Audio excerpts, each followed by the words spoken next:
Hey everyone, तो आज का हमारा टॉपिक है probability distribution, binomial portion and normal distribution. ठीक है, तो प्रोबेबिलिटी डिस्ट्रीब्यूशन क्या होता है? सिंपली कुछ नहीं होता। इसमें ये होता है कि कोई भी जब हम एक्सपेरिमेंट या इवेंट कर रहे हैं तो उसमें उसके अंदर कितने डिफरेंट टाइप के आउटकम आने की क्या चांसेस है, कैसे कैसे डिफरेंट टाइप के आउटकम आ सकते हैं, तो वो क्या होता है प्रोबेबिलिटी।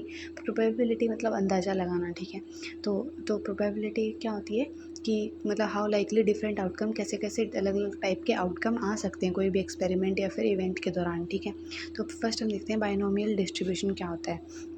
थिंक ऑफ येस और नो आउटकम। इसके अंदर सिर्फ येस और नो आउटकम कह सकते हैं हम। ठीक है, जैसे कैसे यूज़ व्हेन, कब यूज़ करेंगे, you repeat something fix number of times. इसके अंदर पहले हमें चीज़ याद रखनी पड़ेगी बाइनोमियल डिस्ट्रीब्यूशन के अंदर कि जितने भी इवेंट या फिर जो भी एक्सपेरिमेंट होगा ना, उसके फिक्स नंबर ऑफ टाइम्स हमें पहले से डिसाइड होगा कि ये इवेंट इतनी बार होना है या फिर ये एक्सपेरिमेंट इतनी बार इतने टाइम होना है। ठीक है, एंड ईच टाइम यू इधर गेट, और हर टाइम पे मतलब जितने टाइम होगा ना उस टाइम पे हमें ये पता चलेगा कि या तो हम सक्सेस होंगे उसमें या फिर फेलियर होंगे। ठीक है, जैसे हमने कोई भी कॉइन को 10 टाइम्स हमने फिक्स कर दिया कि 10 टाइम क्या हो गया, फ्लिप करेंगे। तो हमें क्या चाहिए, हमें एग्जैक्टली 4 टाइम हेड चाहिए। ठीक है, तो ये क्या होगा, हम फेलियर भी हो सकते हैं उसमें, सक्सेस भी हो सकते हैं। ठीक है, हर एक रिपीट पे मतलब हर एक फ्लिपिंग पे।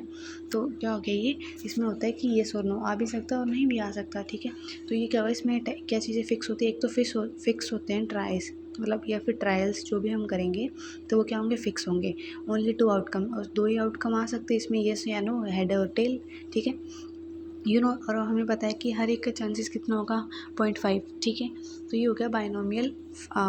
बाइनोमियल क्या था, डिस्ट्रीब्यूशन। हाँ ठीक है, ठीक है। अब देखते हैं इसके अंदर use when you are counting how many times, sorry. हाँ, आगे है हमारा पोजीशन डिस्ट्रीब्यूशन। ठीक है, तो पोजीशन डिस्ट्रीब्यूशन क्या है, देखो, count of events over time.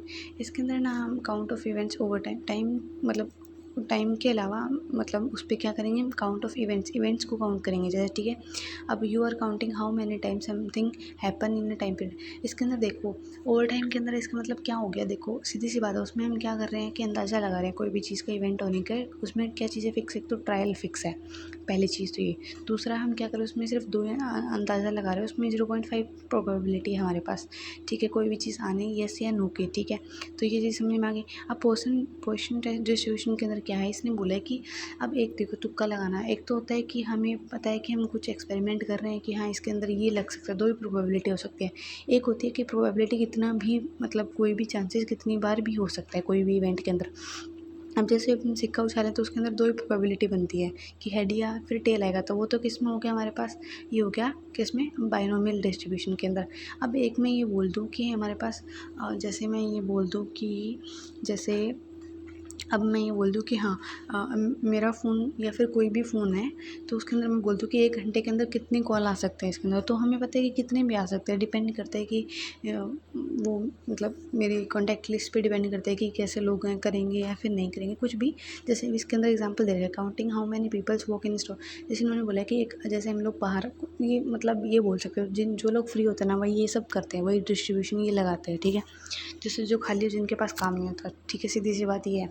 तो जैसे ये प्रोबेबिलिटी लगा रहे हैं, जैसे कुछ लोग क्या बोल सकते हैं, कुछ लोग कोई स्टोर के बाहर बैठे हैं तो या फिर कोई अंदर बैठे जहीं पे बैठे हैं, तो वो क्या कर रहे हैं, वो एक प्रोबेबिलिटी पोर्शन डिस्ट्रीब्यूशन कर रहे हैं कि ना इस स्टोर के अंदर 1 घंटे में जितने लोग आ गए ना, हम वो देखते हैं कितने आ सकते हैं। तो उन्होंने कितने भी आ सकते हैं, कोई ये तो है नहीं कि 2 प्रोबेबिलिटी है उसके अंदर, तो कितने भी आ सकते हैं। तो ये क्या होगा, पोर्शन डिस्ट्रीब्यूशन होगा। ठीक है, इसके अंदर अब की इवेंट्स क्या होता है, you don't know how many. तो इसके अंदर पहली बात तो हमें ये नहीं पता है कि कितनी बार इवेंट हो सकता है। ठीक है, ओके, बट इसके अंदर हम बट हम कोई भी एवरेज ले सकते हैं कि हाँ ठीक है 5 बार आ गया, तो नेक्स्ट टाइम हम जब वही चीज़ सेम चीज़ करेंगे कि अगले 1 घंटे में कितने आ सकते हैं, तो हम एवरेज ले सकते हैं। ठीक है, और इसमें जो इवेंट होगा ना वो रैंडमली होगा, हमें पता है कितने आ सकते हैं कितने भी नहीं आ सकते, हमें कुछ आइडिया नहीं है, तो रैंडम होगा और इंडिपेंडेंट होगा, कोई भी चीज़ पे डिपेंड नहीं होगा। ठीक है, तो यह क्या, अब देखते हैं नॉर्मल डिस्ट्रीब्यूशन क्या होता है। द बेल कवर जैसे आपने घंटी पे मंदिर की घंटी या फिर देखिए तो बेल देखिए, तो वो क्या होता है, उसकी शेप क्या होती है, बेल शेप के होते हैं। ठीक है, तो इसके अंदर भी जो डिस्ट्रीब्यूशन है वो बेल शेप का होगा।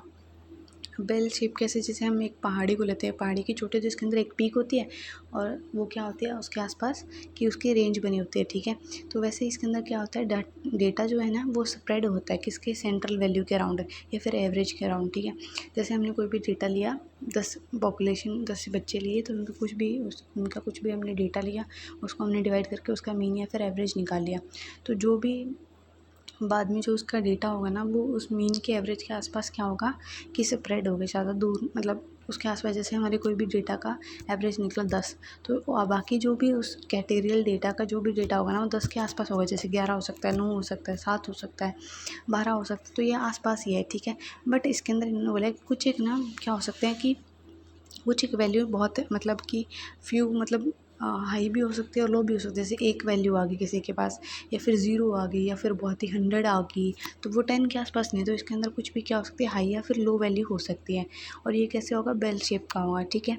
और मोस्ट वैल्यू ज़्यादातर वैल्यूज़ किसके आसपास होंगी, हमारे उसके आसपास, किसके, एवरेज के आसपास, ठीक है। होप आपको समझ में आ गया। तो दोबारा एक बार रिपीट कर देती हूँ। देखो इसमें बोला है कि जो आपको बाइनोमियल, पहले बात तो हमें प्रोबेबिलिटी का पता होना चाहिए। प्रोबेबिलिटी क्या होगी कि कोई भी आउटकम एक्सपेरिमेंट के अंदर कितनी बार हो रहा है। तो बाइनोमियल के अंदर हमारे पास क्या होंगे, फिक्स ट्रायल होंगे और हम सिर्फ 2 ही चीज़ें डिसाइड कर सकते हैं, यस या नो, सक्सेस या फेलियर, ठीक है। अब देखो ये पोजीशन के अंदर क्या होगा, क्वेश्चन के अंदर, इसके अंदर क्या होगा, कितनी बार भी तुक्का लग सकता है, मतलब कि एक टाइम पीरियड के अंदर कितने बच्चे आ सकते हैं, तो ये कितनी बार भी हो सकता है, हाउ मैनी टाइम्स। बट इसके अंदर हम सिर्फ एक एवरेज ले सकते हैं, रैंडम और इंडिपेंडेंट होता है, ठीक है। अब देखो नॉर्मल के अंदर क्या होगा, बेल शेप का होगा। जैसे कोई भी डिस्ट्रीब्यूशन हम लेंगे, जैसे हाइट ऑफ पीपल ले लिया, या फिर टेस्ट को ले लिया, या फिर कोई भी हम क्लास का टेस्ट को लेते हैं, तो उसमें एवरेज निकाल लेंगे, तो मोस्टली बच्चों के उस एवरेज के आसपास नंबर मिलेंगे। किसी कुछ एक के हो सकते हैं जिसके 0 आए 100 में से, कुछ एक के हो सकते हैं जिसमें 100 में से 100 आए, ठीक है। बाकी एवरेज के आसपास ही मिलेंगे, तो वो क्या होगा, नॉर्मल डिस्ट्रीब्यूशन हो गया, ठीक है।